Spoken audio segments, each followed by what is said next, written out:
हार्दिक हार्दिक शुभेच्छा. मित्रांनो, आज आपल्या देशाचा 79वा स्वातंत्र्य दिवस. इंग्रजांच्या राजवटीतून 15 ऑगस्ट 1947ला आपल्या या भारत देशाला स्वातंत्र्य मिळाले. भारत देशाचा स्वातंत्र्य लढा हा 150 वर्ष चालला. ओके, भारतीयांच्या कडवा इच्छाशक्तीने इंग्रजांना आपल्या देशातून हाकलून लावले.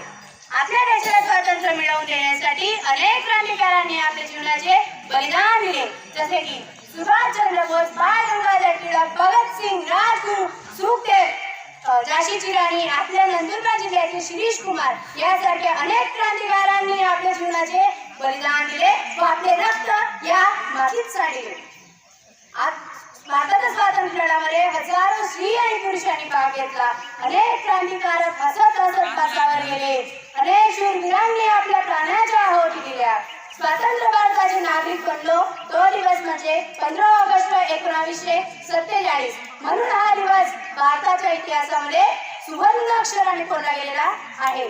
मित्रांनो, दुसरीकडे वंदे मातरम हे गीताचे स्थान जनगण या गीताच्या स्थानावर होते. स्वातंत्र्य लढ्यामध्ये वंदे मातरम ह्या गीताने मोठ्या प्रमाणात प्रेरणा देण्याचे काम केलेले आहे. वंदे मातरम असे शब्द जर आपल्या कानावर पडले तर आपोआपच आपल्याला असे वाटू लागते की आपण भारतीय आहोत. स्वातंत्र्यानंतर भारताने अनेक क्षेत्रांमध्ये प्रगती केलेली आहे. विज्ञान, तंत्रज्ञान, कृषी, आरोग्य, शिक्षण, वाहतूक अशा अनेक क्षेत्रांमध्ये प्रगती केलेली आहे. परंतु अशा अनेक समस्या सुद्धा आपल्या समोर आहेत.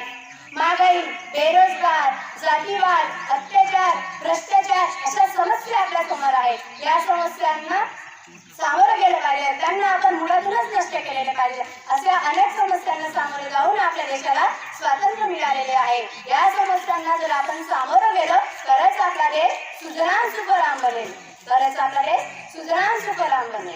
दुश्मन की गोलियों से सामना करते हैं हम.